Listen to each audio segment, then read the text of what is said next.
बोलिए सतगुरुदेव भगवान की जय, संत समाज की जय, भक्त समाज की जय।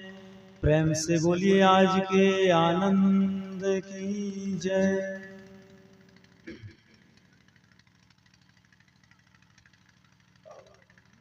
सभी लोग ध्यान से 10 मिनट के लिए सत्संग का रसपान करेंगे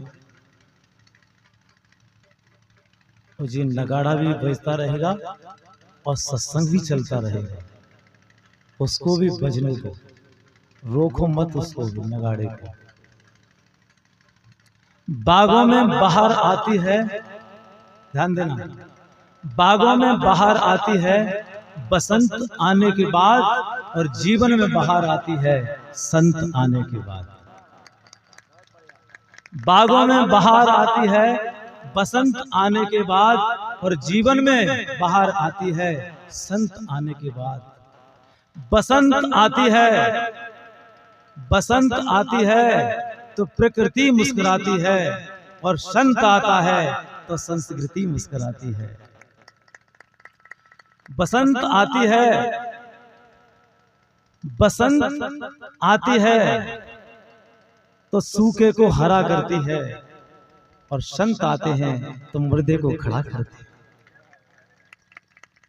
विचार करना।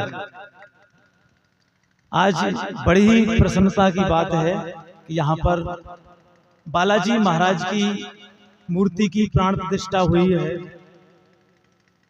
तो बालाजी महाराज की मूर्ति के लिए एक हमारे पंडित जी आए, जजमान आए। उन्होंने एक प्रतिमा के अंदर बालाजी महाराज को प्रवेश विराजमान हो चुके हैं, बालाजी महाराज। जबकि सतगुरु कबीर साहब कहते हैं, जो चकमकमाही जो तिलमाही तेल है, चकमकमाही आग, और तेरा साही तुझ में है, जाग सके तो जाग। विचार करना। जब हमें पूरी तरह से पता है मूर्ति के अंदर भगवान जी विराजमान हो चुके हैं, क्योंकि चित्र से ही चरित्र का निर्माण होता है। आज यदि बालाजी महाराज नहीं होते तो आज हम महान पुरुषों की पहचान नहीं कर पाते। तो जब बालाजी महाराज की बहुत बड़ी कृपा है तो आज हम सभी महान पुरुषों को जान रहे हैं। तो बालाजी महाराज उस मूर्ति के अंदर प्रवेश कर चुके हैं, प्राण प्रतिष्ठा हो गई। और उससे पहले बालाजी महाराज की मूर्ति प्रतिमा थी, उसको संसार में कोई भी पूछने वाला नहीं था, क्योंकि वो गोदाम में पड़ी थी, धूल माटी खा रही थी, और कोई भी उनकी पूजा करने वाला नहीं था। गोदाम में खरीदने के लिए जाते थे, देखते थे मूर्ति को धूल माटी खा रही है, जिसको मूर्ति की आवश्यकता है वो मूर्ति लेने के लिए जा रहे हैं। विचार करना सभी लोग। इसी प्रकार से ध्यान देना, हम सभी लोग भी मूर्ति बैठे हुए हैं और संसार की मोह माया में, काम क्रोध लोभ वासना में धूल माटी खा रहे हैं। आज हमारे संत लोग, महान पुरुष आए, इनसे गुरु नाम गुरु दीक्षा लीजिए, अपने भी प्राण प्रतिष्ठा करा लीजिए। विचार करना। आज बहुत बड़ा मौका है हम सभी लोगों के जीवन में कि हम लोग भी गुरु नाम गुरु दीक्षा लें, जिससे कि हमारे अंदर भी प्राण प्रतिष्ठा हो जाए और हम लोग भी पूजा के योग्य बने, पूजा कर सकें। इससे पहले हम, जैसे मूर्ति जब गोदाम में पड़ी थी, धूल खा रही थी, इसी प्रकार से हम लोग भी धूम्रपान में पड़े हुए हैं और कोई पूछने वाला नहीं है।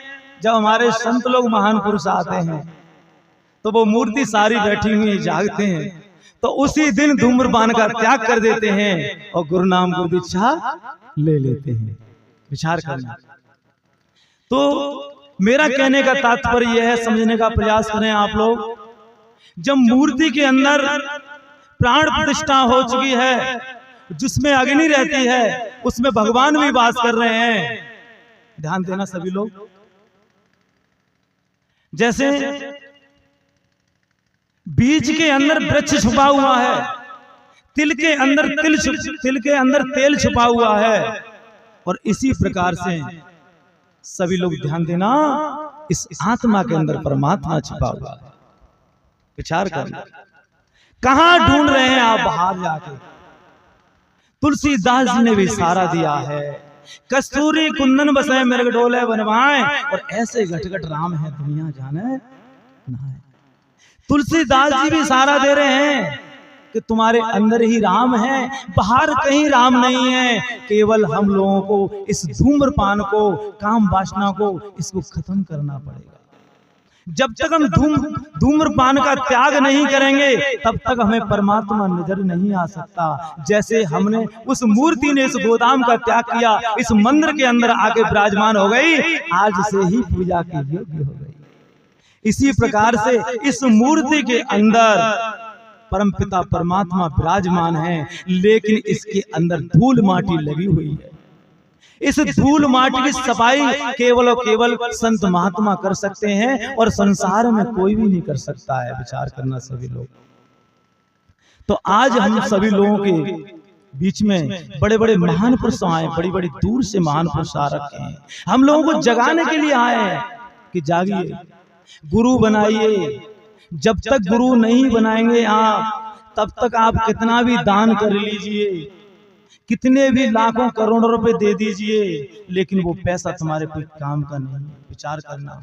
और जिस दिन तुम लोग गुरु बना लेंगे आप सभी लोग, उसी दिन से मान लीजिए कि आपका एक एक पैसा बिल्कुल दान में सही लगेगा। इसलिए पहले बनाए गुरु, गुरु बनाने के बाद दान किया जाए तो ज्यादा बेहतर रहेगा। सभी का सम्मान करते हैं, सभी का स्वागत करते हैं, किसी के दिल में चोट ना लगे, किसी को ठेस ना लगे, मेरा सभी लोगों से हाथ जोड़ के निवेदन है।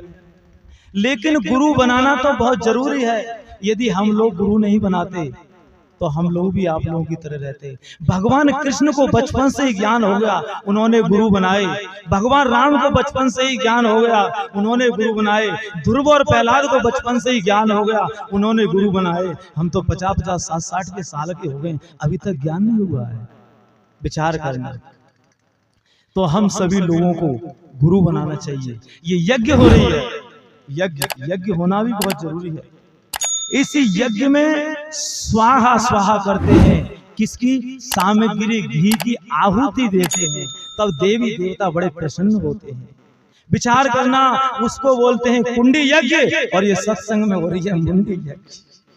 इस मुंडी के यज्ञ के अंदर बीड़ी धूम्रपान वो भी आप स्वाहा कर दीजिए। मान लीजिए उस अग्नि उसको जलाती है, सारी जितनी भी होती हैं, और इसके अंदर में सत्संग का ज्ञान तुम्हारे अंदर धूम्रपान जितना भी होता है सब जला देता है। वो चेतन अग्नि है और ये ज्ञान की अग्नि है, दोनों ही अग्नि है।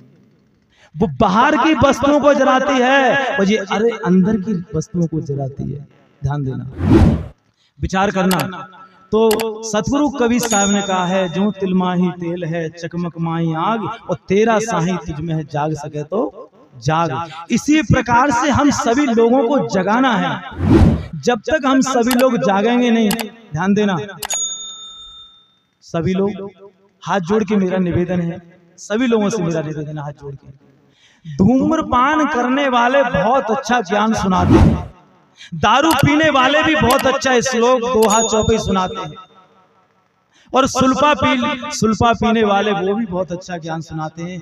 विचार करना, वो किसी काम का ज्ञान नहीं है, किसी भी काम का नहीं है।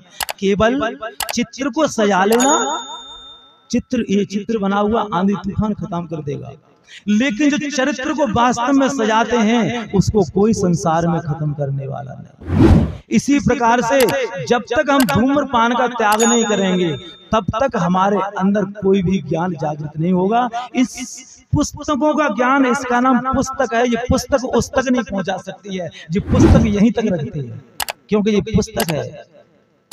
पुस्तक से स्वाध्याय करना चाहिए, स्वाध्याय करने के लिए उस पुस्तक के पीछे नहीं पड़ा रहना चाहिए, अपने अंदर भी पढ़ना चाहिए। क्योंकि केवल शब्दों के ज्ञान से हम लोग धूम्रपान भी करते रहें और ज्ञान की चर्चा भी करते रहें, ये संसार में नहीं चलेगा। ये केवल एक ज्ञान है, दिखावा है। मान लीजिए आज जो रामायण होती है, मैं देखता हूँ बाहर जो रोल करते हैं सीता जी का, राम जी का, कृष्ण जी का, जो इतने रोल करते हैं, वो सीता जी बीड़ी पीती देखी है मैंने। बताइए आप कैसा रोल कर रहे हैं, कैसा रोल कर रहे हैं। असली रोल कीजिए, असली रोल। जैसे संत महात्मा होते हैं जो अपने आप को उतारते हैं, पूरी तरह से साधु जीवन में आ जाते हैं, इन वासना के वस्त्रों को उतार के फेंकते हैं और उपासना के वस्त्रों को धारण करते हैं। इसी प्रकार से जीवन में याद रखना, अगर किसी भी क्षेत्र में कहीं पर आए हैं पूरी तरह से आइए। अगर आप राजनीति करते हैं तो पूरी तरह से राजनीति में आइए, अगर आप संत जीवन में तो पूरी तरह से संत जीवन में आइए, यदि आप गृहस्थ हैं तो पूरी तरह से आप गृहस्थ जीवन में आइए। चारों तरफ मत भटकिए। समय हो गया क्या?